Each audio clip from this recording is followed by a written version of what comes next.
Good evening everyone. आज हमारा UP PGT commerce 2013 के पेपर का पार्ट 2 है, जिसमें हम कुछ क्वेश्चन करेंगे अप टू 29 और 30 के around question, means up to 40 question complete कर देंगे। लास्ट क्लास में हमने 11 क्वेश्चन ऑलरेडी डिस्कस कर लिए थे। आज हम करेंगे question number 12 onwards, UP PGT commerce 2013।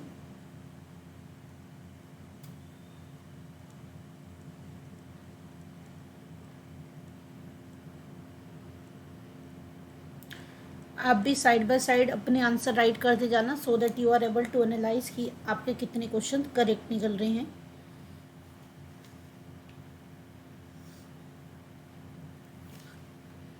Question number 12, all of the following are profit centre for airlines company except. इनमें से कौन से ऐसी चीज़ें हैं जो कि सारी चीज़ें कंपनी के लिए प्रॉफिट सेंटर है, प्रॉफिट अर्न करने का तरीका है, एक को छोड़कर। वो कौन सा है?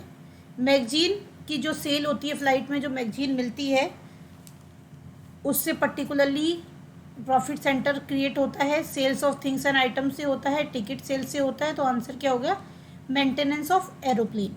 मेंटेनेंस ऑफ एरोप्लेन से प्रॉफिट सेंटर का कोई रिलेशन नहीं है। Option number C is the right answer. Simple question था। Question number 13, partner in a partnership firm. जो पार्टनरशिप फर्म के पार्टनर है, not able to transfer their share to outsider. वो आउटसाइडर को अपना शेयर ट्रांसफ़र नहीं कर सकते हैं, ऐसा नहीं है, करना अलाउड होता है, कुछ स्पेसिफिक कंडीशंस होती हैं। Transfer their share to outsider by agreement of majority of partner, ये भी गलत है। They transfer their share to outsider without the consent of all partner. All partner के कंसेंट के बिना वो आउटसाइडर को अपना शेयर दे सकते हैं, गलत है।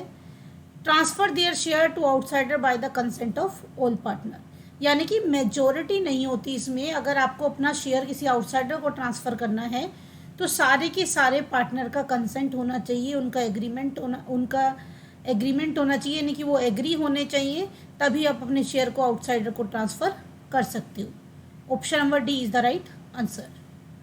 Question number 14, which of the following is a part of Taylor development functional organisation. आपको पता है एफ.डब्ल्यू. टेलर साइंटिफिक मैनेजमेंट के फादर हैं। इन्होंने फंक्शनल फॉर्मेनशिप से रिलेटेड सारा डेटा और जो मोशन स्टडी है वो सारी चीज़ें टेलर ने दी हैं। तो आपसे पूछा हुआ है कि इनमें से कौन सा उनकी फंक्शनल जो ऑर्गेनाइजेशन डेवलपमेंट है उसका पार्ट है। Flow of right from top to bottom, ये नहीं है, ये हेनरी फ्योल ने कहा था। Principle of equity Henri Fayol का है। यूनिटी ऑफ ऑर्डर और कमांड से रिलेटेड अगर आप बात करें तो वो आपका एफ.डब्ल्यू. टेलर का है। तो आपसे पूछा हुआ है कौन सा है, तो कौन सा है? Option number C is the right answer. Father of bureaucratic theory मैं पहले रिमाइंड करा चुकी हूँ आपको, स्टिल एक बार फिर करा रही हूँ, मैक्स वेबर हैं। एडमिनिस्ट्रेटिव थ्योरी के फादर कौन हैं? हेनरी फ्योल हैं, जिन्होंने 14 प्रिंसिपल्स दिए हैं और जो बिजनेस की एक्टिविटीज़ हैं उनको डिफरेंट पार्ट्स में डिवाइड किया है। तो उनके 14 के 14 प्रिंसिपल आपको पता होने चाहिए, यानी कि टेलर और जो फ्योल है वो फेवरेट है एग्जामिनर के। एक ना एक क्वेश्चन इनमें से होता ही होता है हर टाइप के कॉमर्स के पेपर में। Question number 15, which of the following calculate national income in India. इनमें से कौन national income in India calculate करता है? तो इंडिया में जो नेशनल इनकम है वो कैलकुलेट करता है CSO, central statistical organisation, CSO करता है। ये पता होना चाहिए, प्लस आपको पता होना चाहिए कि बेस ईयर क्या है, यानी कि जो CSO यूज़ करता है base year, time to time ये रिवाइज होता रहता है, तो वो कौन सा बेस ईयर है? देखिए, जो बेस ईयर यूज़ हो रहा था मतलब एज़ पर मेरी नॉलेज के अकॉर्डिंग 2011-12 बेस ईयर यूज़ हो रहा था, और फिर प्रपोज किया गया कि 2017-18 बेस ईयर यूज़ किया जाएगा, बट कोविड की वजह से ये आइडिया ड्रॉप कर दिया गया। अगर प्रेजेंट सिनेरियो के बारे में बात करें तो 2011-12 को बेस ईयर यूज़ किया गया, और जिस टाइम पे कोविड ज़्यादा था उससे जस्ट पहले वाले ईयर, कोविड ड्यूरेशन उससे जस्ट पहले वाले ईयर को भी बेस ईयर की तरह यूज़ किया गया था, ताकि नेशनल इनकम में ज़्यादा फ्लैक्चुएशन ना आए। तो ये अभी देखिए कन्फ्लिक्ट वाली चीज़ है, आप लोग भी एक बार सर्च करना, क्योंकि एज पर माई नॉलेज 2011-12 को प्रपोज किया गया था 17-18, लेकिन कन्फर्मेशन नहीं हुई थी कि 17-18 बेस ईयर बन गया है या नहीं बन गया है। तो मैंने भी सर्च किया, कोई ऑथेंटिक सोर्स मुझे ऐसा नहीं मिला जिससे ये क्लियर हो रहा हो। स्टिल अगर आपके पास इन्फॉर्मेशन है तो वीडियो ये आप कमेंट करके मुझे बताना या सर्च करके ग्रुप में शेयर करना, आपके पास अगर ऑथेंटिक इन्फॉर्मेशन है। मेरी इन्फॉर्मेशन के अकॉर्डिंग एट प्रेजेंट भी 2011-12 बेस ईयर है, ये प्रपोज किया गया था, लेकिन ये फाइनलाइज नहीं हुआ था, फिर कोविड आ गया था, तो अभी तक ये फिक्स नहीं हुआ कि 17-18 बेस ईयर है या नहीं है। What is a mix economy? Mix economy क्या होती है? जिसमें प्राइवेट और पब्लिक सेक्टर दोनों साथ साथ होते हैं। Availability of government and private sector together. Option number D is the right answer. आपको पता है 3 तरह की इकोनॉमी है। एक होता है capitalist economy, capitalist economy is also called market economy.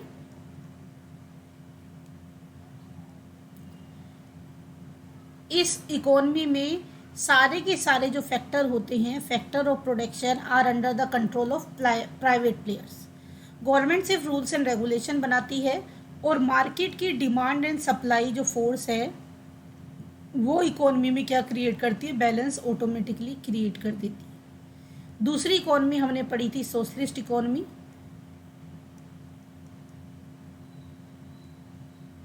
और this is also called planned economy. यहाँ पे सारे के सारे जो फैक्टर ऑफ प्रोडक्शन है वो गवर्नमेंट के कंट्रोल में होते हैं। गवर्नमेंट का प्लानिंग कमीशन डिसाइड करता है कितनी क्वांटिटी में कौन कितना प्रोडक्शन करेगा, कहाँ डील करेगा। Mean each and every decision taken by the government. See अगर हम बात करें कैपिटलिस्ट इकोनॉमी की तो सबसे बड़े एग्जाम्पल क्या है? यूएसए। और अगर सोशलिस्ट इकोनॉमी की बात करें तो सोशलिस्ट इकोनॉमी का सबसे बड़ा एग्जाम्पल क्या है? चाइना। और all the member country of USSR group, जो रशियन रेवोल्यूशन के बाद फॉर्म्ड हुआ था, इसकी जितनी भी ग्रुपिंग कंट्री हैं उनमें सब में सोशलिस्ट इकोनॉमी है। जिन्होंने सोशलिस्ट के अलावा कोई और इकोनॉमी कैपिटलिस्ट या मिक्स अडॉप्ट करी तो उन्होंने ये ग्रुप को ड्रॉप किया, क्योंकि इस ग्रुप की कंडीशन यही थी कि आपको इकोनॉमी कैसी रखनी है? सोशलिस्ट। थर्ड मिक्स इकोनॉमी, जो कि हमारे क्वेश्चन में भी पूछी हुई है। मिक्स इकोनॉमी कौन सी है? मिक्स इकोनॉमी वो इकोनॉमी है जिसमें सारे के सारे फैक्टर ऑफ प्रोडक्शन डिवाइडेड हैं। कुछ फैक्टर गवर्नमेंट के हाथ में है, कुछ प्राइवेट प्लेयर्स के हाथ में है। गवर्नमेंट वेलफेयर के लिए वर्क करती है और प्राइवेट प्लेयर्स किसके लिए वर्क करते हैं? अपने प्रॉफिट मोटो के लिए वर्क करती है। तो वो क्या है? मिक्स इकोनॉमी है। मिक्स इकोनॉमी का बिगेस्ट एग्जाम्पल की अगर मैं बात करूँ तो वो इंडिया है। Now question number 17, what is the important financial function of stock market? Stock market क्या करती है? स्टॉक मार्केट ओल्ड सिक्योरिटीज के लिए एक आपको अवेलेबिलिटी कराती है प्लेस की, जहाँ पे अपने एग्जिस्टिंग शेयर्स, बॉन्ड्स, डिवेंचर्स को आप क्या करते हो? सोल्ड आउट करती है। यानी कि ओल्ड सिक्योरिटीज की सेल्स एंड परचेज का काम होता है स्टॉक मार्केट में। Option number D is the right answer. I hope इतने क्वेश्चन क्लियर हैं, किसी को अभी तक कोई डाउट नहीं है? और क्लियर है सबको? देखिए पेपर अगर आप देखोगे तो पेपर बहुत इजी ही आता है। 1-2 क्वेश्चन ऐसे होते हैं जिसके 2-2 3-3 आंसर लगते हैं, उसमें थोड़ा सा कॉमन सेंस लगानी पड़ती है, बाकी पेपर बहुत इजी है। विच of the following impact the joint stock company? इनमें से कौन जॉइंट स्टॉक कंपनी को इम्पैक्ट करता है? आपको पता है joint stock company perpetual succession होता है, कॉमन सील होती है, मेंबर आए जाए, कोई मरे जिए, इससे कुछ मतलब नहीं है। ये इम्पैक्ट यानी कि डेथ ऑफ मेंबर से इस पर कोई फ़र्क नहीं पड़ेगा, डेथ ऑफ डायरेक्टर से कोई फ़र्क नहीं पड़ेगा, ट्रांसफ़र एक मेंबर ने दूसरे मेंबर को दे दिया, दूसरे ने तीसरे को दे दिया, उसके शेयर ट्रांसफ़र होते रहेंगे, ये भी इम्पैक्ट नहीं करेगी। आपसे पूछा है इम्पैक्ट कौन करता है? इनमें से कोई भी इम्पैक्ट नहीं करता है, यानी कि आंसर क्या हो जाएगा? None of these is the right answer. Clear? Now next question, question number 20, delegation of authority means. Delegation of authority किस लिए की जाती है? ताकि वर्क को डिवाइड किया जा सके। Distribution of work by the management.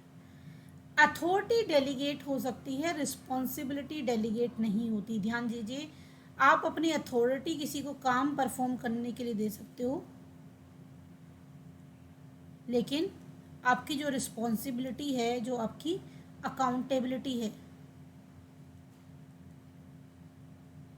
वो आप ट्रांसफ़र नहीं कर सकते। इट मीन्स आप अपना वर्क कम करने के लिए जो आपके सबॉर्डिनेट्स हैं उनको कुछ वर्क असाइन करते हैं, और उस वर्क के साथ साथ कुछ उसको अथॉरिटी भी देते हैं ताकि वो काम परफॉर्म करा सकें अपने से नीचे वाले लोगों को, ताकि बार बार उन्हें आपके पास ना आना पड़े, क्योंकि आप काम कम करने के लिए और टाइमली होने के लिए उनको असाइन कर रही हैं। लेकिन आपका काम था, आपने इन्हें डिवाइड कर दिया, तो आपकी जो रिस्पॉन्सिबिलिटी है, आप उनको रिस्पॉन्सिबिलिटी अथॉरिटी डेलीगेट जरूर करते हो, लेकिन मेन जो आपकी रिस्पॉन्सिबिलिटी है, अकाउंटेबिलिटी है, आप ही की रहती है, उनके काम के लिए भी आप ही जिम्मेदार हैं। इसलिए कभी अगर आपसे ये पूछे कि रिस्पॉन्सिबिलिटी डेलीगेट हो सकती है या नहीं, तो आप डिनाई करेंगे। भाई authority and responsibilities goes together, आप लोग सब ने पढ़ा होगा कि एक साथ अगर किसी को भी आप रिस्पॉन्सिबिलिटी दे रहे हो तो उस रिस्पॉन्सिबिलिटी को फुलफिल करने के लिए अथॉरिटी भी देनी होगी। लेकिन जो अथॉरिटी है पर्टिकुलरली, वो अथॉरिटी तो डेलीगेट हो सकती है, आप अपने सुपीरियर के बिहाफ से काम करा सकते हो उस आगे के पर्सन से, अपने सबॉर्डिनेट से, लेकिन जो बंदा अपनी अथॉरिटी को डेलीगेट करता है उसकी जिम्मेदारी डेलीगेट नहीं होती, वो स्टिल जिम्मेदार रहेगा। वो इस बात से पल्ला नहीं झाड़ सकता कि ये काम मेरा नहीं है, मैंने नहीं किया है। आपने डेलीगेट किया है तो अपने सबॉर्डिनेट्स के काम के लिए भी आप जिम्मेदार होंगे। Question number 21, a statement showing all the transaction between a country with rest of the world, rest of the country or rest of the world called. देखिए, जो स्टेटमेंट सारी ट्रांजेक्शन को शो करती है जो अदर कंट्रीज के साथ की जाती है उसे बोलते हैं balance of payment. Balance of trade इसका एक पार्ट है। बैलेंस ऑफ पेमेंट में तो हम सब कुछ लिखते हैं, सारी टाइप की ट्रांजेक्शन। आपने नेशनल डेप्ट लिए हैं, किसी कंट्री से डेप्ट लिया है, किसी कंट्री को डेप्ट दिया है, कोई आपको यूनिलेटरल ट्रांसफ़र हुए हैं, बायलेटरल ट्रांसफ़र है, किसी भी तरह की चीज़ें हैं वो बैलेंस ऑफ पेमेंट में सारी आती है, import export everything. Balance of trade एक स्मॉलर कंसेप्ट है जिसमें हम एक्सपोर्ट और इंपोर्ट को ही मेंशन करते हैं, यानी कि जो एक्सपोर्ट और इंपोर्ट हो रहा है उसको आप इसमें मेंशन करते हो सिर्फ। और बैलेंस ऑफ पेमेंट में बैलेंस ऑफ ट्रेड तो आता ही है, प्लस और भी सारी सर्विसेज का एक्सचेंज आ जाता है, यूनिलेटरल ट्रांसफ़र आ जाते हैं, एक कंट्री ने आपको किया, आपने दूसरी कंट्री को किया, कोई नेशनल डेप्थ है, किसी भी फॉर्म में आपने अदर कंट्रीज से डेप्थ लिया है, वो सारी चीज़ इसमें सब कुछ आ जाता है जो कि अदर कंट्रीज़ के साथ ट्रांजेक्शन होती है। Current account, capital account balance of payment के ही पार्ट हैं। करंट अकाउंट में रिकरिंग नेचर के आइटम लिखते हैं। रिकरिंग नेचर का मतलब क्या है, जो बार बार ट्रांजेक्शन होती हैं रेस्ट ऑफ द वर्ल्ड के साथ, उनमें करंट अकाउंट में लिखते हैं, जैसे कि इंपोर्ट एक्सपोर्ट हो रहा है। और कैपिटल अकाउंट में नॉन रिकरिंग नेचर की ट्रांजेक्शन लिखते हैं, non recurring nature. Non recurring का मतलब है जो कभी कभार होती है, रोज रोज नहीं होती। जैसे कि मान लो डेप्थ लिया है तो रोज रोज कंट्री जो है दूसरी कंट्री से डेप्थ नहीं लेती, सॉरी इसको सिर्फ डेप्ट बोलेंगे, नेशनल तो कंट्री के अंदर हो गया, बाय मिस्टेक नेशनल लिख दिया मैंने। अगर दूसरी कंट्री से डेप्ट लिया है किसी भी फॉर्म में तो वो आप इसमें मेंशन करते हो। और ये जो डेप्थ है जो अदर कंट्री से आप लेते हो, लोन लेते हो, किसी तरह का ऋण लेते हो, तो वो क्या है, नॉन रिकरिंग नेचर का आइटम, वो कहाँ आएगा, capital.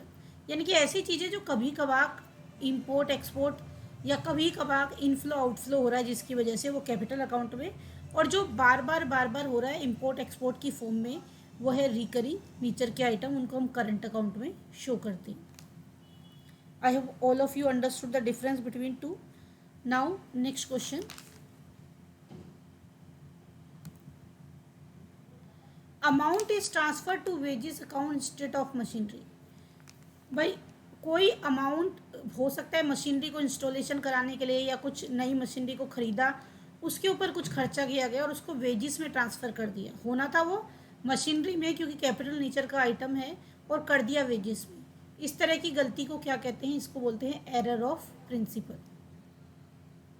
Option number C is the right answer. C, clerical error क्या होते हैं, एरर ऑफ पोस्टिंग। सपोज गलत अकाउंट में पोस्ट कर दिया, करना था एक्स के अकाउंट में, पोस्ट कर दिया बाय मिस्टेक वाई के अकाउंट में, करना था 250, कर दिया इसको 520।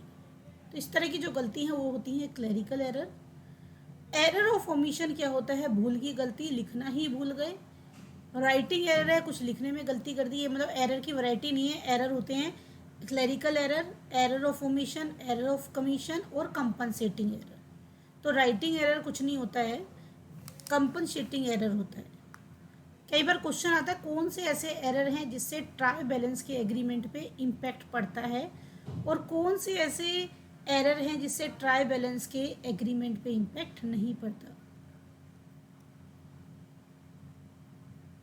सी, अगर मैं बात करूँ ट्राई बैलेंस के एग्रीमेंट की, यानी कि डेबिट और क्रेडिट मैच होने की, तो कौन कौन से ऐसे आइटम हैं जिनसे इम्पैक्ट पड़ता है? वो है clerical error.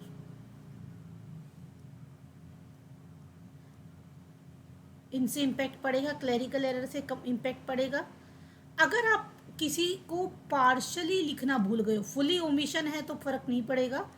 Partial omission, partial omission का मतलब है ट्रांजैक्शन का दो फेस होते हैं, डेबिट और क्रेडिट, एक रिकॉर्ड कर दिया, एक को पोस्ट करना भूल गए, तो उसके एग्रीमेंट में फ़र्क पड़ेगा। लेकिन अगर फुल ओमिशन है, पूरी की पूरी ट्रांजैक्शन ही लिखना भूल गए, तो उस ट्रांजैक्शन से ट्राई बैलेंस के एग्रीमेंट पे कोई इम्पैक्ट नहीं पड़ेगा। अगर एरर ऑफ प्रिंसिपल किया है, एरर ऑफ प्रिंसिपल, तो भी एग्रीमेंट से कोई फ़र्क नहीं पड़ेगा। आप देखिए वेजिस भी क्या होता है? डेबिट, और वो वैल्यू मशीनरी में भी क्या होती है? डेबिट। सपोज वेजिस है 1000 रुपीज़, वेजिस में डेबिट होना था, मशीनरी में सॉरी वेजिस में डेबिट कर दिया, होना था मशीनरी में, लेकिन अमाउंट तो डेबिट ही होनी थी। इसका मतलब डेबिट साइड के बैलेंस पे कोई फ़र्क नहीं पड़ रहा है। दैट्स वाई इस तरह के एरर से क्लरिकल, इस टाइप के जो क्लरिकल एरर होते हैं उससे कोई फ़र्क नहीं पड़ता। मान लो लिखना था कोई अमाउंट एक्स के क्रेडिट में, लिखती बाय मिस्टेक वो वाई के क्रेडिट में, गई तो क्रेडिट में ही है, तो इन ऐसे एररों से ट्राई बैलेंस की एग्रीमेंट में फ़र्क नहीं पड़ता है। इनके लिए क्या खोलते हैं? बाद में अगर हम एरर को आइडेंटिफाई नहीं कर पाते तो उसके लिए क्या ओपन करते हैं? Suspense account. Suspense account open किया जाता है उन सारे एरर के लिए, लास्ट में रेक्टिफाई करने के लिए, जिनका हमें सेकंड फेज पता नहीं चलता है कहाँ से गलती हुई, कैसे हुई। जो सिंगल साइडेड एरर होते हैं उनके लिए हम क्या यूज़ करते हैं? Suspense account. आई होप इतना क्लियर है सबको। क्लरिकल एरर होते हैं अमाउंट की गलती, जैसे कि आपने क्या किया, कोई अमाउंट गलत लिख दी, जैसे लिखना था 250, बाय मिस्टेक 5 आगे हो गया, 2 पीछे हो गया। या आपको लिखना था 345, आपने इसको लिख दिया 354, ये क्लरिकल एरर हैं। या फिर आपको पोस्टिंग करनी थी, सपोज आप जर्नल से पोस्टिंग कर रहे हैं लेजर में, और आपको करनी थी पोस्टिंग एक्स के अकाउंट में, आपने बाय मिस्टेक उस अमाउंट को कहाँ लिख दिया? वाई के अकाउंट में।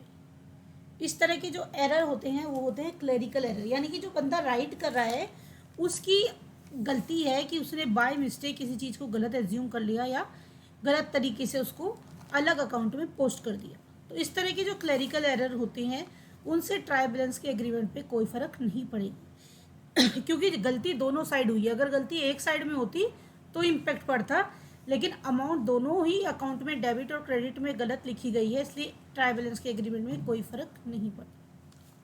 क्लियर है?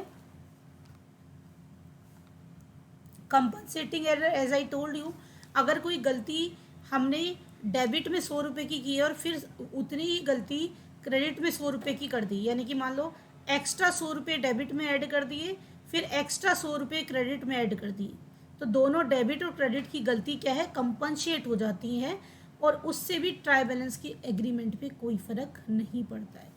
तो कंपनसेटिंग एरर वो होते हैं जो एक एरर दूसरे एरर को छिपा देता है। तो कंपनसेटिंग एरर में भी ट्राई बैलेंस के एग्रीमेंट पे कोई फ़र्क नहीं पड़ता। क्लियर है ये बात अच्छे से सबको?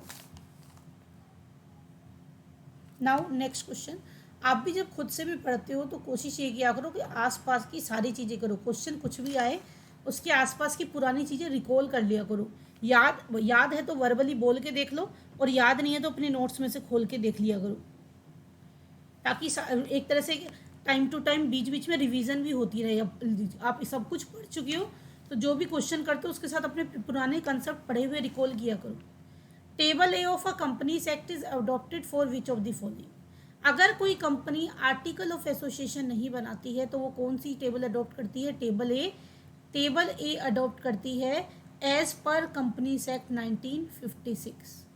और अभी जो 2013 है उसमें क्या होती है? Table F as per companies act 2013। I told you, अगर हम कॉल्स इन एरियर और कॉल्स इन एडवांस की बात करते हैं तो उस सिचुएशन में अगर टेबल ए लिखा हुआ है तो टेबल ए में एरियर में कितना इंटरेस्ट मिलता है? देना पड़ता है कंपनी को 5% और एडवांस का 6%। और टेबल एफ में एरियर पे 10% कंपनी आपसे वसूल करेगी और आपने अगर एडवांस में दे दिया है कॉल तो आपको उस पर इंटरेस्ट कितना मिलता है? 12%। तो ये मत कंफ्यूज होना कि भाई 2013 लिखा है, ये ध्यान रखना। अगर एक्ट भी नहीं लिखा है, टेबल ए लिखा है तो पुरानी ही वैल्यू लिख के आना, और टेबल एफ लिखा है तो नई वाली वैल्यू लिखना। क्योंकि ये जो कॉम्पिटिटिव एग्जाम होते हैं ये लोग लेटेस्ट का फॉलो ना करके कई बार कंफ्यूज करते हैं कैंडिडेट्स को। तो आपको ध्यान रखना है टेबल ए का मतलब है कि भाई पुरानी वैल्यू लिखनी है, क्योंकि आप उसको फिर चैलेंज कर सकते हो। और टेबल एफ का मतलब क्या है? न्यू वैल्यू लिखनी है। एज पर कंपनीज एक्ट 1956 लिखा है तो पुरानी वैल्यू लिखनी है, कंपनीज एक्ट 2013 लिखा है तो नई वैल्यू राइट करनी है। क्लियर है? मेमोरेंडम ऑफ एसोसिएशन क्या होता है? कोई मुझे अनम्यूट करके बताइए। सब कुछ पढ़ चुके हो आप? व्हाट डू यू अंडरस्टैंड जी? यस,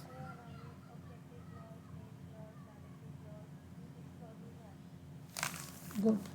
ये जो मेमोरेंडम ऑफ एसोसिएशन है, memorandum of association is also called chartered of a company.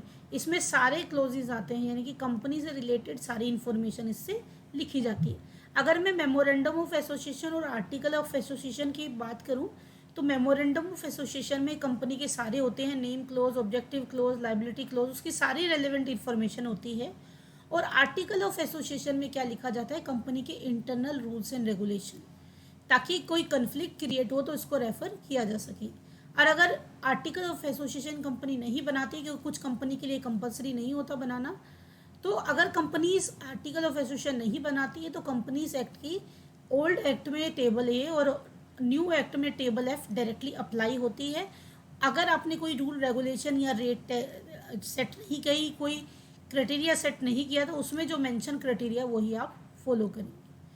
Prospectus क्या होता है? जब कंपनी शेयर इशू करती है तो वो उसकी से रिलेटेड सारी इन्फॉर्मेशन पब्लिक के साथ प्रोस्पेक्टस के थ्रू शेयर करती है। कितने के शेयर हैं, कितने टोटल शेयर है, कितने का एक शेयर है, एप्लीकेशन पे कितने पैसे मांगे जाएंगे, अलॉटमेंट पे कितने, कॉल पे कितने, फिर अगर एक्सिस एप्लीकेशन आएंगी तो प्रोराटा का क्या क्राइटेरिया होगा, एप्लीकेशन और अलॉटमेंट के बीच में क्या गैप होगा, अलॉटमेंट और कॉल के बीच में कितना गैप होगा, क्या लास्ट डेट होगी एप्लीकेशन के लिए अप्लाई करने की। तो वो सारा रेलेवेंट इन्फॉर्मेशन जो कि इन्वेस्टर को चाहिए शेयर खरीदने से पहले, वो सारी की सारी इन्फॉर्मेशन किस में होती है? प्रोस्पेक्टस में। क्लियर है? Anybody want to ask anything? हाँ जी, कंपनी तो शुरू में ही हो गया था जब क्लासेस शुरू में लगी थी। हाँ जी, हाँ जी, आप शुरू की वीडियोस देखिए, जो शुरू में पार्टनरशिप के बाद पूरा कंपनी ही किया था हमने। शुरू में बेसिक करके, बेसिक करने के बाद depreciation, final account, partnership, companies, वो सारा शेयर का पोर्शन पर्टिकुलरली कवर कर चुके हम। नोट्स ओपन करके देखना और वो देखना स्टिल, तभी तो मैं कहती हूँ कि टाइमली रिवीजन करते जाओ। अब हर क्लास में, अब मैं लाइव क्लास 2 ही दिन लूँगी मैं, ताकि आप बीच में रिवाइज करो। मेरे कराने से कुछ नहीं होगा, बीच बीच में मैं वीडियो रिकॉर्ड करके देती रहूँगी।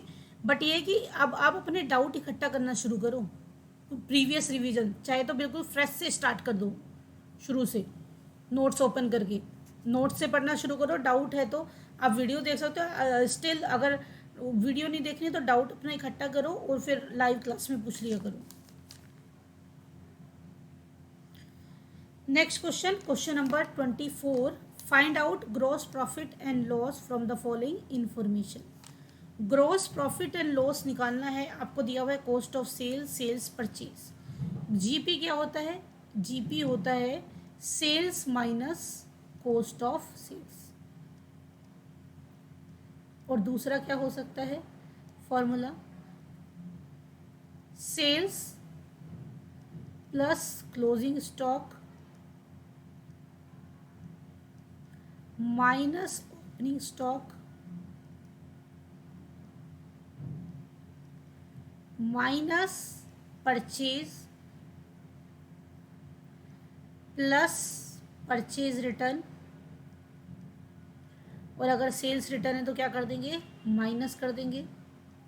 माइनस मैन्युफैक्चरिंग एक्सपेंसेस यानी कि वेजेस माइनस फ्रेट कैरिएज। ऐसी चीज़ें जो डायरेक्टली मैन्युफैक्चरिंग से रिलेटेड है, ये सारी की सारी डायरेक्ट एक्सपेंसेस जो कि मैन्युफैक्चरिंग से रिलेटेड है उनको माइनस कर देते हैं, तो क्या आ जाता है हमारे पास? जीपी, जो कि ट्रेडिंग के फॉर्मेट में हम यूज़ करते हैं। अब हमारे पास तो सिंपल है, कॉस्ट ऑफ सेल्स गिवन है जिसे हम कोक्स के नाम से भी जानते हैं, कॉस्ट ऑफ गुड सोल्ड भी बोलते हैं इसे, और कॉस्ट ऑफ सेल भी बोलते हैं। और आपको गिवन है सेल्स परचेज, तो हमें तो दो ही आइटम यूज़ करने। यहाँ पे जीपी क्या हो गया? जीपी हो गया सेल्स माइनस सेल्स रिटर्न, यानी कि कितनी वैल्यू आ जाएगी? 3100। Option number C is the right answer. बताइए क्लियर है कि नहीं? ऑल क्लियर है सबको?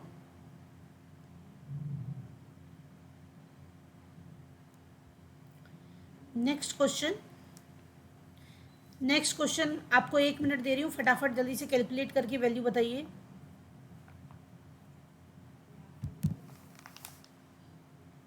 वैसे तो 20 सेकेंड का काम है ये, still I am giving you 8 minute 1 minute.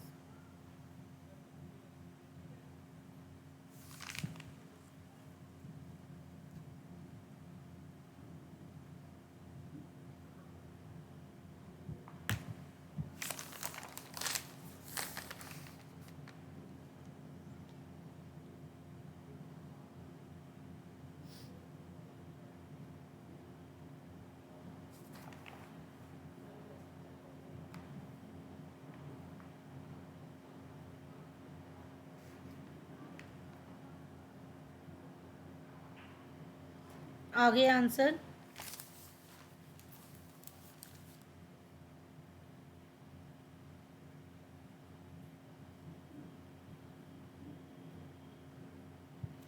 इतनी देर का काम नहीं है बड़ा। हाँ जी, ओके, आपका 30 आ रहा है, बाकी का अभी लास्ट में बताऊंगी करेक्ट आंसर।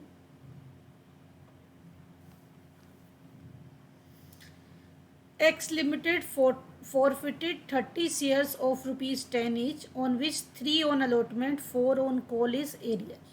यानी कि ये नहीं मिले हैं, 10 में से 7 रुपये नहीं मिले। कितने रुपये मिले हैं? 3 रुपये मिले हैं। और इसको री इशू किया गया ₹8 fully paid up. Fully paid up मतलब फुल वैल्यू लेनी है। What is the amount transfer to capital reserve? देखिए 10 रुपये का शेयर है और 8 रुपीज़ में री इशू किया गया है, यानी कि ईच शेयर कितना यूज़ कर लिया? 2 रुपये।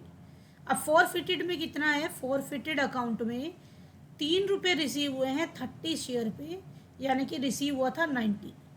री इशू में कितना यूज़ हो गया? री इशू में 2 रुपये पर शेयर यूज़ हुआ, यानी कि कितना यूज़ हुआ? 60 रुपीज़। जो शेयर फॉरफिटेड किए जाते हैं उनमें से जितने शेयर री इशू कर दिए जाते हैं उसके एडजस्टमेंट के बाद जो अमाउंट बचती है उसको कहाँ बेचते हैं? कैपिटल रिजर्व में। यानी कितनी आ गई? 30। अगर 30 शेयर फॉरफिटेड करते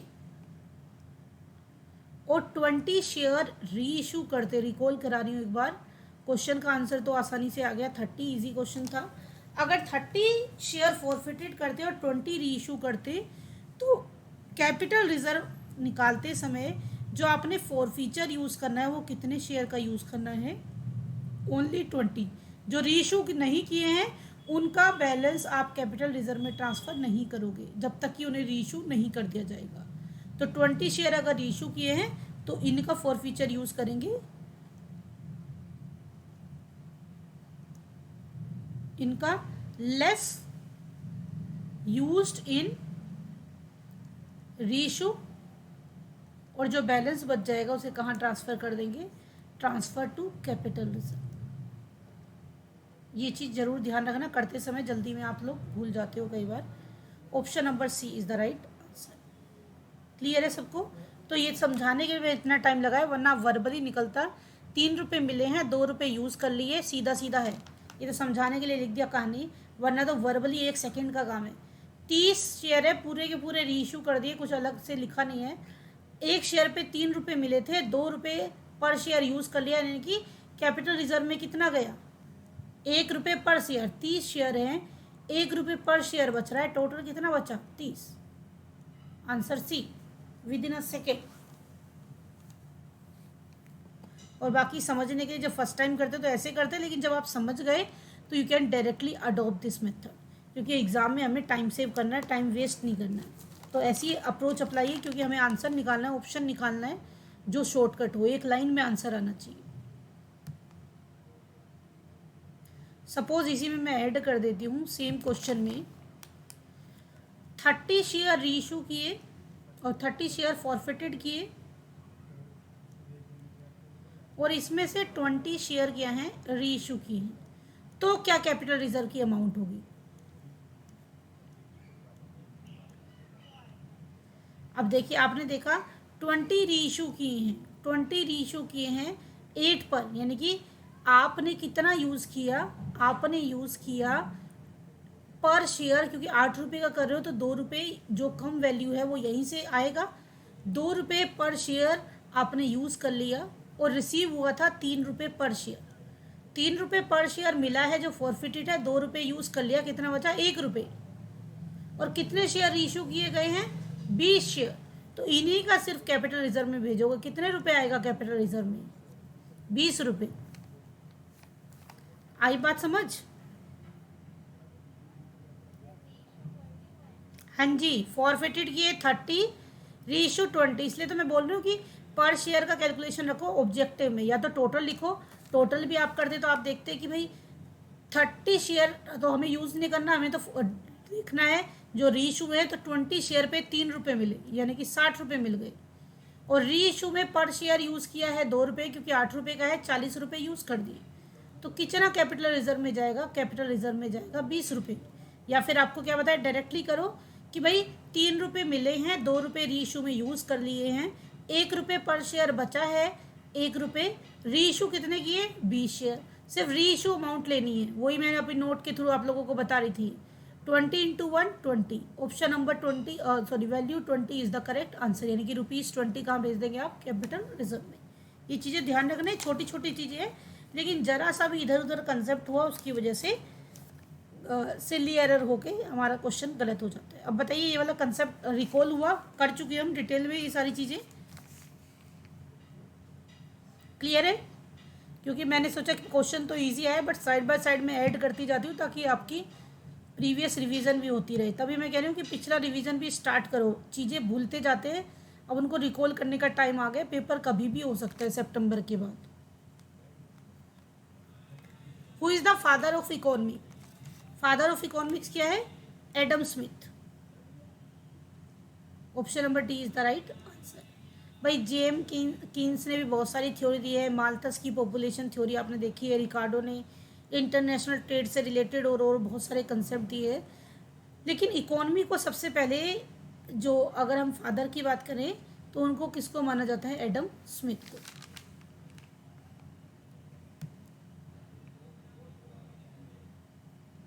सी, income elasticity of demand for inferior goods, मैंने आपको बताया था 3 तरह की इलास्टिसिटी होती हैं, 3 टाइप्स की इलास्टिसिटी मेन जो है, वैसे तो बहुत बनती है, हर एक डिटर्मिनेंट से बनती हैं। पहली जो कि इम्पोर्टेंट है वो है price elasticity. Price elasticity always negative होती है because of the inverse relation between price of a commodity and it's quantity demanded. तो प्राइस इलास्टिसिटी किसी भी प्रोडक्ट की हो वो क्या होती है, नेगेटिव होती है, एक्सेप्ट एक्सेप्शन, जो आपके डिमांड लॉ के एक्सेप्शन है उनकी एक्सेप्शन की क्या होती है? पॉजिटिव। जैसे आर्टिकल ऑफ डिस्टिंक्शन, ऐसे सारे आर्टिकल जो कि आपके सोशल स्टेटस से रिलेटेड है, उनकी जो इलास्टिसिटी है वो पॉजिटिव है। इग्नोरेंस, समटाइम आप सोचते हो सस्ता आइटम है तो वो खराब होगा, चीपर है तो उसकी क्वालिटी लो होगी इसलिए आप खरीदते नहीं हो, ऐसे गुड्स की because of the perception of the consumer positive हो सकती है। Otherwise price elasticity is always negative except few exception. Second important elasticity आपको बताई थी income elasticity. See in case of income elasticity, elasticity two category में convert हो जाती है, एक हो जाती है पॉजिटिव और नेगेटिव, यानी कि income elasticity can be positive और नेगेटिव।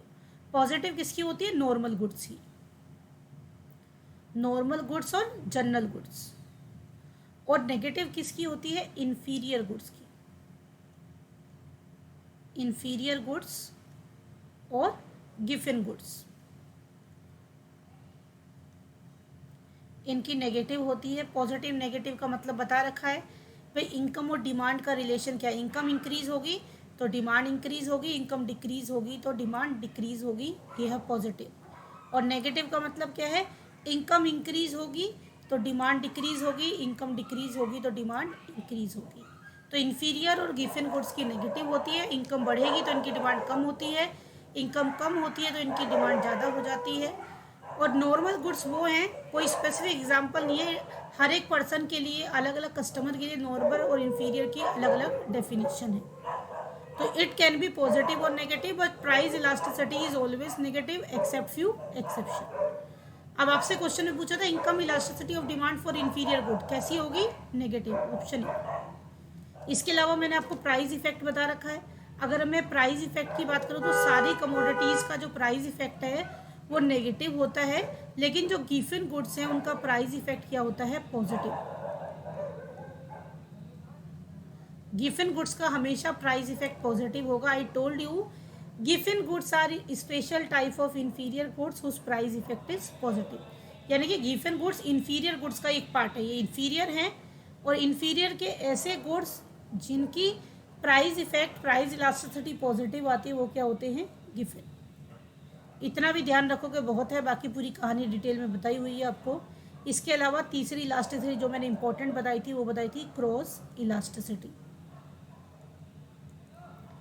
क्रॉस इलास्टिसिटी को फर्दर 3 पार्ट्स में डिवाइड करते हैं, पॉजिटिव, नेगेटिव और जीरो। पॉजिटिव इलास्टिसिटी होती है सब्स्टिट्यूट गुड्स की। Substitute goods are those goods which used in place of each other, इनकी क्रॉस इलास्टिसिटी होती है और वो भी कैसी? पॉजिटिव, क्योंकि इनमें price of one commodity is related to demand of other. एक कमोडिटी का प्राइस दूसरे की डिमांड से रिलेटेड होता है, जैसे जियो और एयरटेल है, तो जियो का प्राइस चेंज होगा तो एयरटेल की डिमांड के ऊपर इम्पैक्ट आएगा, because they are providing substitute goods. Negative होती है कॉम्प्लीमेंट्री गुड्स की। कॉम्प्लीमेंट्री गुड्स वो गुड्स होते हैं जो कि एक डिमांड को पूरा करने के लिए एक से ज़्यादा गुड्स की नीड होती है। Goods use together to fulfil a particular desire, एक डिज़ायर है लेकिन उस डिज़ायर को पूरा करने के लिए, उस नीड को पूरा करने के लिए एक से ज़्यादा गुड्स की नीड है। फॉर एग्जाम्पल, आपको कार ड्राइव करनी है तो आपको कार भी चाहिए और उसके साथ फ्यूल भी चाहिए, चाहे वो फ्यूल कार सीएनजी हो, पेट्रोल हो या डीजल हो, कुछ भी हो लेकिन साथ में चाहिए। आपको चाय पीनी है तो चाय के सारे इंग्रेडिएंट की नीड है, यानी कि नीड आपको एक होती है लेकिन उस नीड को फुलफिल करने के लिए आपको एक से ज़्यादा चीज़ें चाहिए। तो आपकी जो इलास्टिसिटी है वो नेगेटिव होती है, वो क्रॉस इलास्टिसिटी होती है। और गुड्स कैसा होता है? कॉम्प्लीमेंट्री। कई बार इलास्टिसिटी दे के भी पूछ सकते हैं, आपको दे दिया इलास्टिसिटी इतनी है, गुड्स कैसा होगा? तो positive means substitute, negative means complementary. और अगर जीरो है, जीरो का मतलब नॉट रिलेटेड। अगर क्रॉस इलास्टिसिटी जीरो आती है इट मीन्स गुड्स एक दूसरे से रिलेटेड नहीं है, एक के चेंज से दूसरे के ऊपर कोई इम्पैक्ट नहीं पड़ेगा, डिसीजन मेकिंग में कोई इम्पैक्ट नहीं पड़ेगा, क्योंकि उनकी डिमांड का, प्राइस का आपस में कोई रिलेशन नहीं है। बताइए क्लियर है कि नहीं? ऑल क्लियर है सारे कंसेप्ट सबको?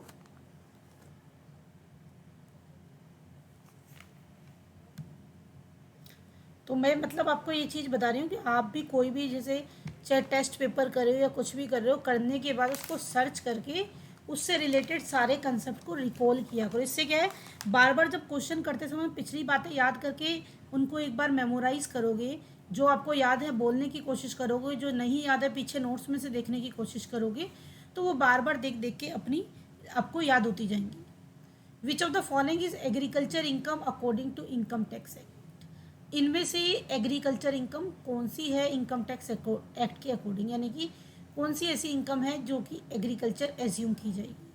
एनिमल हस्बेंड्री को एग्रीकल्चर नहीं माना जाता, नॉर्मल अलग रखा गया है। पोल्ट्री फार्मिंग को अलग रखा गया है। रेंट फ्रॉम एग्रीकल्चर इनकम, क्योंकि टैक्सेबिलिटी के हिसाब से हम बात कर रहे हैं। जो लोग पास्चर करते हैं, जो चरागाह होते हैं, घास वास फूस खिलाते हैं जानवरों को, ये एग्रीकल्चर इनकम नहीं है। लेकिन अगर एग्रीकल्चर लैंड से कोई रेंट मिलता है तो आपके लिए एग्रीकल्चर इनकम में कंसीडर होगा as per income tax act. Option number C is the right answer. Time series represent, time series क्या दिखाती है? टाइम सीरीज आपका डायरेक्शन, वेदर, साइक्लिक और इरेगुलर चेंजेस को शो करती है, दिखाती है कि कैसे चीज़ें चेंज होती हैं और चेंजिंग सिनेरियो में कैसे आपको अपनी स्ट्रेटेजी फॉर्मुलेट करनी होती है, क्या क्या तरीके हैं डिसीजन मेकिंग के और कैलकुलेशन के और फ्यूचर प्रेडिक्शन के, ये हम टाइम सीरीज में देखते हैं। तो यहाँ पे टाइम सीरीज क्या रिप्रेजेंट करती है? चेंजेस और change of direction, weather, cyclic and irregular. Option number C is the right answer.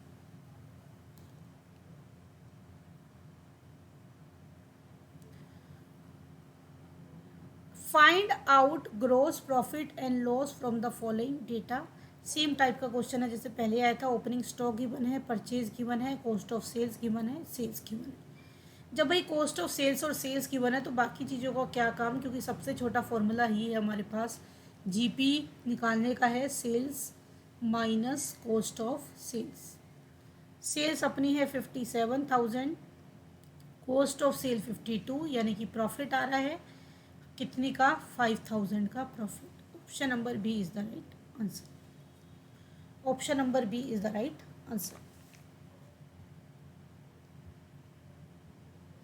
Next question, question number 31। Which of the following is not national डेप्ट। इनमें से कौन सा नेशनल डेप्ट नहीं है? देखिए, प्रोविडेंट फंड के थ्रू गवर्नमेंट के पास पैसा जाता है, गवर्नमेंट प्रोविडेंट फंड पे इंटरेस्ट देती है। लाइफ इंश्योरेंस लेटर या लाइफ इंश्योरेंस बॉन्ड भी आप बोल सकते हो।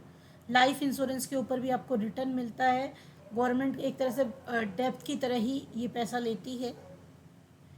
National saving certificate long term government bond है, वो भी नेशनल डेप्ट है।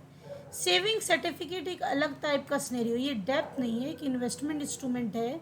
एक आप बोल सकते हो कि एक आरबीआई के थ्रू, आरबीआई गवर्नमेंट के बिहाफ पे इसको सोल्ड आउट करता है। एक तरह से ये भी डेप्थ है, लेकिन इसको आप नेशनल डेप्थ की कैटेगरी में नहीं रखते। तो इनको अगर हमें अलग करना होगा कि किसको कंसिडर, सब तरह से गवर्नमेंट जो है पैसा ले रही है जनरल पब्लिक से, लेकिन अगर हम नेशनल डेप्ट की कैटेगरी करें तो इन ऑप्शन में से हम किसको बाहर रख सकते हैं?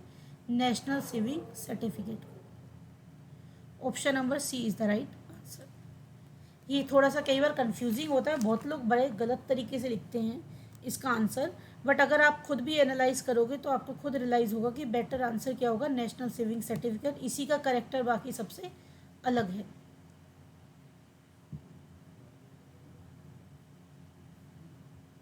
Next question, which of the following is an extraction industry. आपको पता है एक्सट्रैक्शन इंडस्ट्री क्या होती है? जहाँ से हम कुछ एक्सट्रैक्ट करके निकालते हैं। Farming, mining, lumbering, hunting, fishing, ये क्या है? Extractive industry. तो आपको अलग अलग वैरायटी बताई हुई है, एनालिटिकल इंडस्ट्रीज़ और वो सिंथेसिस इंडस्ट्रीज़, वो पूरा डिटेल में एनालाइज करना। मैं क्वेश्चन के अकॉर्डिंग आपको रिकॉल करा देती हूँ चीज़ें। एनिमल हस्बेंड्री क्या है? जेनेटिक इंडस्ट्री का पार्ट है। प्लांटिंग भी सेम जेनेटिक का है। हंटिंग जो है, हंटिंग एक्सट्रैक्टिव है। आयरन स्टील, स्टील को तो फॉर्मुलेट किया जाता है, डायरेक्टली एक्सट्रैक्ट नहीं किया जाता। दो मेटल, टू और मोर मेटल को फॉर्म करके बनाया जाता है, तो इसको आप एक्सट्रैक्शन में नहीं रखेंगे। अगर इन ऑप्शन में से एक्सट्रैक्टिव कंसिडर करेंगे तो वो क्या हो जाएगा, hunting. I told you extractive में मेन जो मोस्ट इम्पॉर्टेंट है वो है फार्मिंग, माइनिंग, लंबरिंग, क्योंकि यहाँ से नेचर से मिली हुई चीज़ को ले रहे हो आप। हंटिंग, फिशिंग, एक ऐसी इंडस्ट्री है एक्सट्रैक्टिव, यानी कि जहाँ से नेचर से आप चीज़ को रिट्रीव करते हो, उसका रॉ मटेरियल है या जो भी चीज़ है वो आपकी सारी एक्सट्रैक्टिव में आती है। एक्सट्रैक्ट कर रहे हो आप, नेचर से चीज़ों को ले रहे हो, तो वो सारी चीज़ें इसमें एक्सट्रैक्टिव में आएंगी। आप ब्रीडिंग कर रहे हो, कोई किसी की जो नंबर ऑफ है उसको प्लस कर रहे हो, इंक्रीज कर रहे हो, तो वो सब जेनेटिक में आएंगी। तो हमारे क्वेश्चन के अकॉर्डिंग आंसर क्या होगा, ऑप्शन नंबर सी।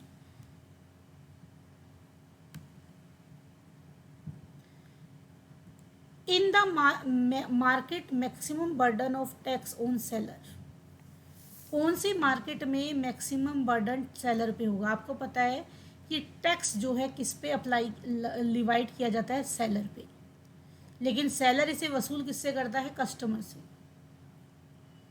कोशिश ये करता है कि 100% कस्टमर से वसूल कर ले, लेकिन कुछ इलास्टिसिटी की सिचुएशन है जहाँ पे सेलर को डिसीजन मेकिंग करनी पड़ती है कि कितना प्रोपोर्शन वो टैक्स का खुद बियर करे और कितना प्रोपोर्शन वो कस्टमर के ऊपर ट्रांसफ़र करे।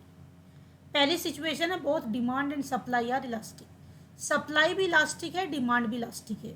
अगर वो ज़्यादा टैक्स का बर्डन कस्टमर पे डालेगा तो कस्टमर डिमांड को कम कर देगा, तो उस सिचुएशन में वो मैक्सिमम बर्डन नहीं डाल सकता। अगर डिमांड जो है और सप्लाई दोनों इलास्टिक है, उस सिचुएशन में मैक्सिमम बर्डन वो कस्टमर पे ट्रांसफ़र नहीं कर सकता।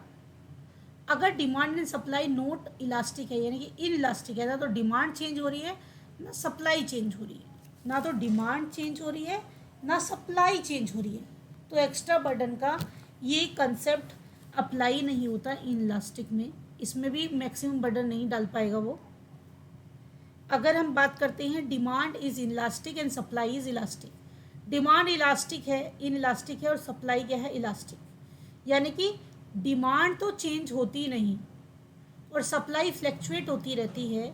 उस सिचुएशन में वो बर्डन डाल सकता है, काफ़ी बर्डन डाल सकता है, लेकिन हमें मोस्ट अप्रोच देना है, तो ये थोड़ा ठीक लग रहा है, साउंड कर रहा है कि अगर डिमांड इलास्टिक है, यानी कि डिमांड में कोई चेंज नहीं होता, और सप्लाई इलास्टिक है, एज पर सिचुएशन चेंज हो सकती है, तो वहाँ पे वो कस्टमर के ऊपर बर्डन मैक्सिमम डालने की कोशिश कर सकता है।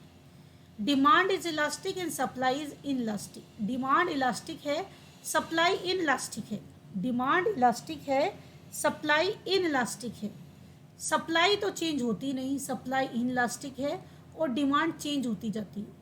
तो डिमांड अगर चेंज होगी तो इस सिचुएशन में वो बर्डन नहीं डाल पाएगा, क्योंकि ज़्यादा बर्डन डालेगा तो प्रोडक्ट कॉस्टली हो जाएगा, कस्टमर जो है उसका प्रोडक्ट खरीदना बंद कर देगा। और सप्लाई इन इलास्टिक है, अगर उसका इन इलास्टिक सप्लाई बिकी नहीं तो वो ख़राब हो जाएगा मटेरियल, तो उसके लिए एक रिस्की सिचुएशन हो जाएगी, तो ये भी अप्रोप्रिएट आंसर नहीं है। तो किस सिचुएशन में मैक्सिमम बर्डन ट्रांसफ़र कर सकता है, demand is elastic and supply is elastic. Option number C is the right answer. तो ये चीज़ें ध्यान रखनी है, अगर ना याद आए तो डायग्राम बना के आप देख सकते हो कि भाई डिमांड इलास्टिक है, यानी कि प्राइस अब भी हो जाएगा तो डिमांड पे कोई फ़र्क नहीं पड़ेगा। प्राइस सॉरी उल्टा बना दिया मैंने, डिमांड जो है फिक्स रहती है, ऐसे बनेगा। इलास्टिक का कैसे बनता है, इस टाइप से, parallel to Y axis.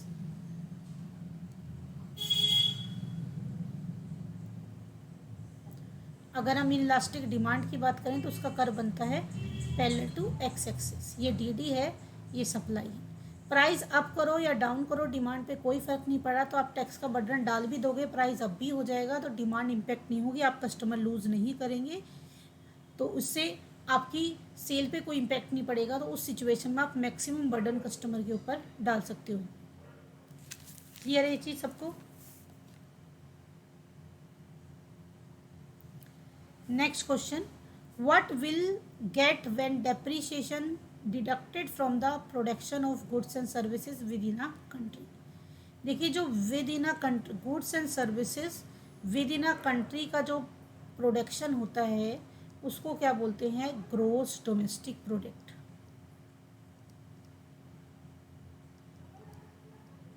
In general gross domestic product बोलते हैं। अगर आप फैक्टर वैल्यू पे लेते हैं तो वो फिर आपका ये gross domestic product at market price आता है, और फैक्टर वैल्यू पे लेते हैं तो वो फैक्टर कॉस्ट पे आता है। तो अगर हम एक कंट्री के अंदर गुड्स एंड सर्विसेज की वैल्यू की बात करें, प्रोडक्शन की वैल्यू की बात करें, वो है gross domestic product at MP, यानी कि मार्केट प्राइस। इसमें से माइनस डेप्रीशिएशन कर देते हैं, तो डेप्रीशिएशन माइनस करने के बाद जो बचता है उसे बोलते हैं नेट डोमेस्टिक प्रोडक्ट। ये भी एमपी चल रहा है अभी। इसमें से प्लस कर देते हैं net factor income from abroad, तो इसको बोल देते हैं net national product at market price.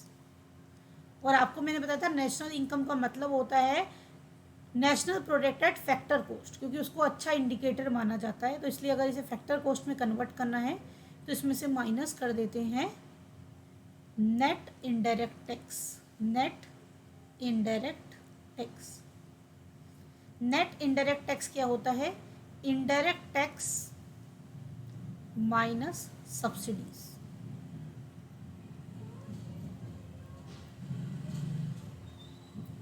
Indirect tax वो टैक्स होता है जो लगाया जाता है कंपनी पे, लेकिन वो कस्टमर से वसूल करती है, यानी कि ऐसे टैक्स जिसका बर्डन दूसरे पे ट्रांसफ़र हो सकता है उसे बोलते हैं इनडायरेक्ट टैक्स। जिन टैक्स का बर्डन दूसरे पे ट्रांसफ़र नहीं हो सकता उनको बोलते हैं direct tax. Like income tax, wealth tax, वो कैसे टैक्स है, डायरेक्ट टैक्स। और आपका जीएसटी क्या है, इनडायरेक्ट टैक्स, क्योंकि बर्डन जो है कस्टमर के ऊपर ट्रांसफ़र कर दिया जाता है। बैलेंस जो बच जाता है उसे बोलते हैं net national product at factor cost, और इसी का नाम होता है नेशनल इनकम। अगर नेशनल इनकम है इट मीन्स क्या है, वो net national product at factor cost. यानी कि क्या सीखा, अगर आपको नेट वैल्यू निकालनी है ग्रोस से तो ग्रोस में से क्या लेस कर देते हैं, ग्रोस माइनस डेप्रीशिएशन। अगर आपको नेशनल निकालना है डोमेस्टिक से तो डोमेस्टिक वैल्यू में ऐड कर देते हैं net factor income from abroad. अगर आपको फैक्टर कॉस्ट निकालनी है मार्केट प्राइस से तो market price minus net indirect tax, और वाइस वर्सा। 3 इक्वेशन जेब में रखो, अपनी दिमाग में रखो, और उसी को डेरिवेट करके एज पर सिचुएशन यूज़ कर लो। तो हमसे तो सिंपल पूछा है डेप्रीशिएशन, अगर एक कंट्री की अंदर जो गुड्स एंड सर्विसेज होते हैं उसकी वैल्यू में से डेप्रीशिएशन को लेस करेंगे तो वो हो जाएगा net domestic product. Option number D is the right answer. बताइए क्लियर है कि नहीं, ऑल क्लियर है सबको। नेक्स्ट क्वेश्चन,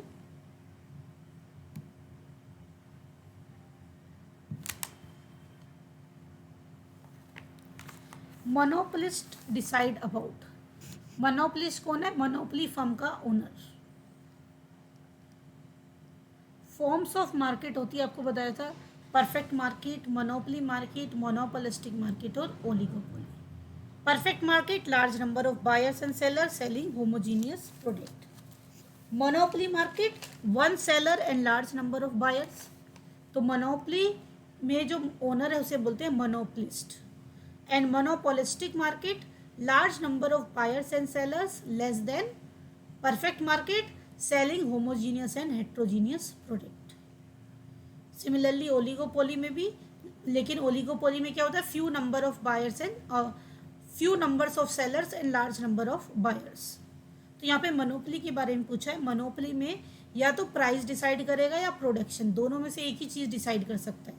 क्यों, देखिए अगर वो प्राइस डिसाइड करेगा कि मुझे हाई प्राइस चार्ज करना है तो कस्टमर लेस बोलेंगे, तो अब उस जो वो प्राइस डिसाइड करता है उस पर कितनी प्रोडक्शन हो पाएगी, कितनी सेल हो पाएगी, ये मार्केट के कस्टमर डिसाइड करेंगे। अगर उसने ये डिसाइड कर लिया कि प्रोडक्शन है, मुझे भाई 1000 यूनिट बेचनी है, तो ऑटोमेटिकली 1000 यूनिट बेचने के लिए उसे वो प्राइस सेट करना पड़ेगा जो कस्टमर पे करने के लिए रेडी हैं। तो वो एक ही चीज़ के बारे में डिसीजन ले सकता है, या तो प्राइस डिसाइड कर ले या प्रोडक्शन डिसाइड कर ले। दोनों चीज़ उसके हाथ में नहीं है कि उसने कहा कि ये गुड्स मैं 1000 पर यूनिट बेचूंगा और इतनी यूनिट बिक जाएंगी। वो प्राइस अगर हाई करेगा तो डिमांड कम हो जाएगी, और अगर वो डिमांड ज़्यादा क्रिएट कराना चाहता है तो उसे प्राइस लो करना पड़ेगा as per the demand of the customer. तो दोनों में से एक ही चीज़ के ऊपर उसका कंट्रोल है, चाहे तो प्राइस चाहे तो प्रोडक्शन। क्लियर है?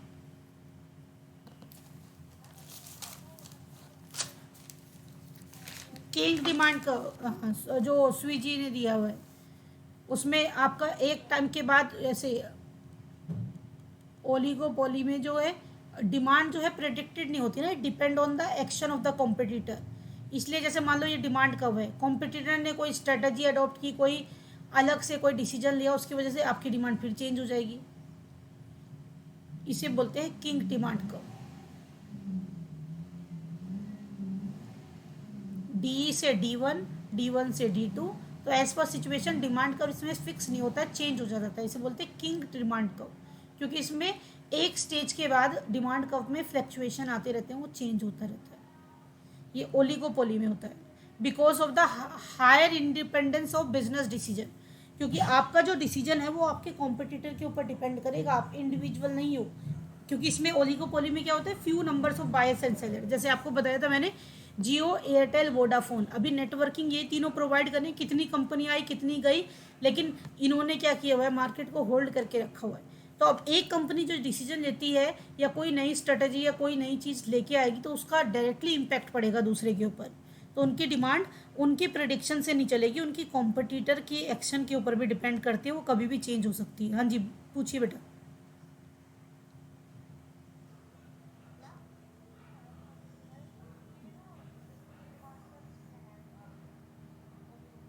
हम्म हम्म नहीं, मोनोपोलिस्टिक में कहाँ होती है, मोनोपोलिस्टिक में तो आपका डिमांड कब नॉर्मल होता है, ये सिर्फ किंग डिमांड कब ओलिगोपोली में ही रहेगा। किंग डिमांड कब मोनोपोलिस्टिक में तो होता है। देखिए मोनोपोलिस्टिक में आपको बताया था, मोनोपोलिस्टिक में आपका डिमांड कब आपकी प्रिडिक्शन पे भी डिपेंड कर सकता है, क्योंकि मोनोपोलिस्टिक में एक आप कस्टमर को एक्स्ट्रा फीचर देके, एक्स्ट्रा क्वालिटी देके, अपडेटेड वर्जन देके you can charge high prices. वहाँ पे कोई प्राइस कंपटीशन नहीं होता, मोनोपोलिस्टिक में नॉन प्राइस कंपटीशन होता है। जैसे ओलिगोपोली में प्राइस कंपटीशन और क्वालिटी इक्वल देनी पड़ती है, इस मोनोपोलिस्टिक में ऐसा नहीं होता। अगर आप अच्छी क्वालिटी दे रहे हो, अपडेटेड टेक्निक्स दे रहे हो सर्विस के कंसर्न में, तो आप अपने कस्टमर को ये कन्वे करके कि आप उसको अपने कॉम्पिटिटर से better feature, better quality provide करो, that's why you are charging high price, you can charge high price. वहाँ पे हायर इंडिपेंडेंस नहीं होती, तो इसलिए किंग डिमांड का भी नहीं होता। Are you getting my point? क्योंकि ओलिगोपोली में फ्यू फर्म्स है और उनमें टफ कॉम्पिटिशन। जैसे देखिए अभी कितनी आपने देखा होगा, एयरसेल आया, आइडिया आया, पता नहीं कितनी कंपनियां नेटवर्क करने आई, लेकिन इन्होंने ही कैप्चर करके रखा हुआ है क्योंकि हायर इंडिपेंडेंस है। और कई बार ये लोग क्या करते हैं, नया कंपटीटर आता है तो आपस में ये लोग हाथ मिला देते हैं और प्लान को सस्ता कर देते हैं। जो बंदा नया मार्केट में एंटर करा उसके लिए उतना फिजिबल नहीं होता सस्ता प्रोवाइड करना, उसको लॉसेज होने लगते हैं, इन्हीं को सोल्ड करके वो चला जाता है। तो ये ओलिगोपोली में ही संभव होता है ज़्यादातर ऐसी चीज़ें। चलिए next question, question number 36। A manager get 10% commission after charging his commission, if profit is ₹2200 then find out manager commission. भाई प्रॉफिट आफ्टर चार्जिंग निकालना है। प्रॉफिट है, आपको बताया था आफ्टर चार्जिंग और बिफोर चार्जिंग दो होता है। आफ्टर चार्जिंग में क्या होता है, जो कि net profit into rate upon 100 plus rate. और बिफोर चार्जिंग में हम क्या करते हैं, बिफोर चार्जिंग में नेट प्रॉफिट रेट अपॉन 100। तो हमारा आफ्टर केस है 2200 into rate upon 100 plus rate, यानी कि 110। ये कट किया, 11 टू जा 22, मैनेजर का कमीशन क्या आ गया 200। और अगर इसमें आपसे पूछता नेट प्रॉफिट कितना है, तो एक्चुअल नेट प्रॉफिट कितना हुआ, जो कि 2200 आ रहा था माइनस मैनेजर कमीशन, यानी कि प्रॉफिट कितना हो रहा है आपका एक्चुअल में 2000। ये चीज़ ध्यान रखनी है, यानी कि आफ्टर चार्जिंग बिफोर चार्जिंग आप फंडा अप्लाई करते हो, एक तरह से वो रफ नेट प्रॉफिट होता है। एक्चुअल नेट प्रॉफिट क्या आता है इस मैनेजर कमीशन को लेस करके। और आपको बताया था अगर इन्फॉर्मेशन सिर्फ एडजस्टमेंट में गिवन होती है तो मैनेजर कमीशन कहाँ आता है, एक तो ये प्रॉफिट एंड लॉस के डेबिट साइड में आ जाता है as a outstanding manager commission, और दूसरा कहाँ जाता है बैलेंस शीट की liability side as a outstanding manager commission. Clear है? Next question, question number 37। Find out arithmetic mean from the following data X and Y. आपको गिवन है X 45, then 55, 165, 175 और वाई गिवन है 10। Find the arithmetic mean of the following data. ये Y नहीं है, ये F होगा। ये एक्स है और ये क्या है एफ। 10, 12, 15, 10। देखिए एक तरीका तो यह है कि एक्स और एफ को डायरेक्टली मल्टीप्लाई करो, एक्स एंड एफ मल्टीप्लाई करो और मीन निकाल दो summation F x upon summation F. लेकिन एग्ज़ाम में बहुत टाइम वेस्ट होता है, एग्ज़ाम में इतनी कैलकुलेशन करने का टाइम नहीं है, तो मैं आपको सजेस्ट करूँगी कि आप किसके लिए जाएं, आप जाएं शॉर्टकट मेथड के लिए, यानी कि पहले क्या निकाल लें, डी एक्स निकाल लें। इसमें से एक एज्यूम मीन मान लो, सपोज मैंने इसे ए मान लिया, एज्यूम मीन इसे 0 लिखो और इससे ऊपर की वैल्यू को एक्स -1 -2 जाएगी, क्योंकि डिफरेंस क्या है इक्वल है। आप देख रहे होगे 10-10 का डिफरेंस है, तो इससे ऊपर -1 -2 जो आपने डिटेल में करते हो उसमें हम लिखते हैं x minus assume mean divided by difference. Difference कितने का है 10-10 का। एक्चुअल में निकलती ऐसे है लेकिन हमेशा यही फंडा आता है, अगर इक्वल डिस्टेंस है तो यही फंडा आएगा। 0 उसके ऊपर -1 -2 बढ़ता जाता है और नीचे पॉजिटिव 1 2। फिर एफ डी एक्स कर दो, छोटी वैल्यू हो जाती है 10 1 जा 10, 12 को 0 से गया 0, 15 1 जा 15, 10 2 जा 20, 20 में से 10 गया 10, ये बच गया समीशन एफ डी एक्स आपके पास 25। समीशन एफ कितना है, समीशन एफ है 10 और 22, 22 32 प्लस 5 37 47। अब हम इसको प्रॉपरली कर देंगे। इस सिचुएशन में फॉर्मूला चेंज हो जाएगा, डायरेक्ट का तो ये होता है, ये शॉर्टकट का क्या होता है A plus summation F D X upon summation F into I. तो इसके बाद ए क्या है जिसको एज्यूम मीन माना था आपने 155, समीशन एफ डी एक्स कितना है 25, समीशन एफ है 47 और डिफरेंस कितने का है 10 10। यानी कि क्या हो गया ये 155 प्लस ये आपका 250 डिवाइडेड बाय 47। तो आप रफली फटाफट अपने तरीके से इसको डिवाइड कर देंगे। हमारे पास है 250 डिवाइडेड बाय 47, जितनी डिजिट तक ज़रूरत है उतनी ही करना, बाकी ज़्यादा फालतू करने की ज़रूरत नहीं है। 5 यह आ जाएगा 5.3, बस 2 डिजिट देख लेते हैं उसी से आइडिया लग जाएगा। 155 प्लस 50 ये हो गया 163.3, sorry 160.3। Option number B is the right answer.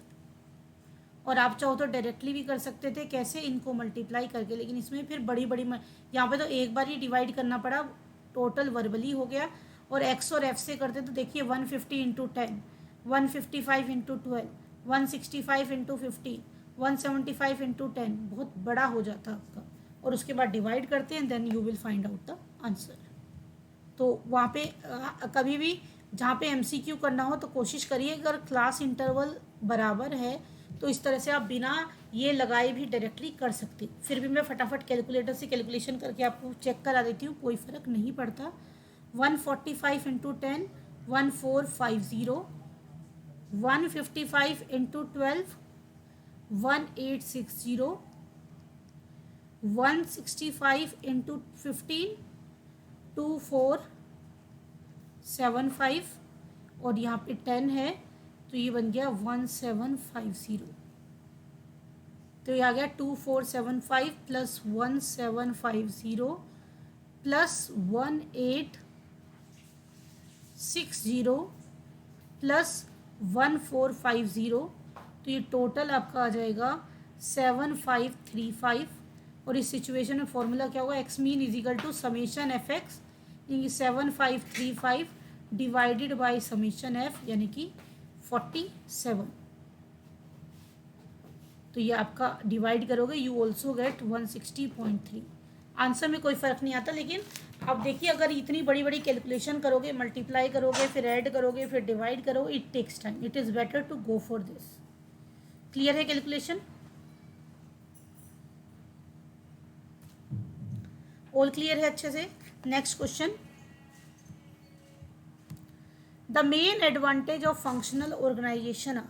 Functional organisation का मेन एडवांटेज क्या है, इसमें स्पेसिफिकेशन होता है। भाई हर एक फंक्शन को डिवाइड के बेस पे डिवीज़न होता है, तो स्पेशलाइजेशन इसमें क्रिएट होती है। स्पेसिफिकेशन इसकी मेन एडवांटेज है। तो सिंपल था। 39 question, interest receive from single post office saving. Income tax का क्वेश्चन है। अगर सिंगल पोस्ट ऑफिस सेविंग की बात करें तो उसके ऊपर ₹3500 एग्जेम्प्टेड होता है। और अगर आपने जॉइंट अकाउंट खोला हुआ है, जॉइंट अकाउंट है सेविंग का आपका, तो जॉइंट अकाउंट में आपकी होती है, आप 2 लोग खोलो, 4 खोलो, 6 खोलो, कोई फर्क नहीं पड़ता। लेकिन अगर जॉइंट अकाउंट है तो मैक्सिमम एग्जेम्पशन क्या है इंटरेस्ट की, 7000। क्लियर है ये चीज? ये एग्जेम्प्टेड फ्रॉम टैक्स। तो इससे सही से क्वेश्चन नहीं पूछा हुआ है इन्होंने, आधा अधूरा क्वेश्चन पूछा हुआ है। होना चाहिए था interest receive from single post office saving account is exempted from tax. इन्होंने सिंपल लिखा हुआ है, वैल्यू लिखी हुई है, अब कोई कैलकुलेशन नहीं, ऑब्वियसली तो हम क्या बोलेंगे, exempted from tax. Last question, share of a partner in partnership firm.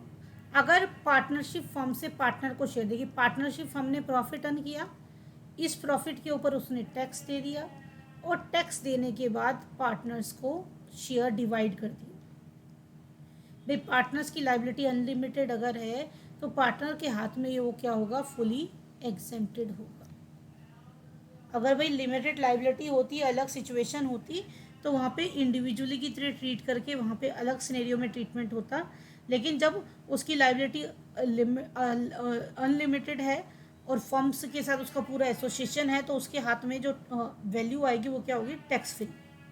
क्योंकि कुछ नहीं मेंशन है क्वेश्चन में, तो बाय डिफ़ॉल्ट हम क्या मानेंगे, टैक्स फ्री, या फिर मतलब एक तरह से टैक्स फ्री वर्ड बेटर नहीं रहेगा, ये रहेगा फुली एग्जेम्प्टेड। क्योंकि टैक्स फ्री का मतलब है कि टैक्स लग रहा था, गवर्नमेंट ने फ्री कर दिया, आपको कोई टैक्स नहीं देना। लेकिन यहाँ पे एग्जेम्प्टेड का मतलब है कि इन हैंड आपको कोई टैक्स लाइबिलिटी अराइज नहीं होती है for that particular amount. Clear है?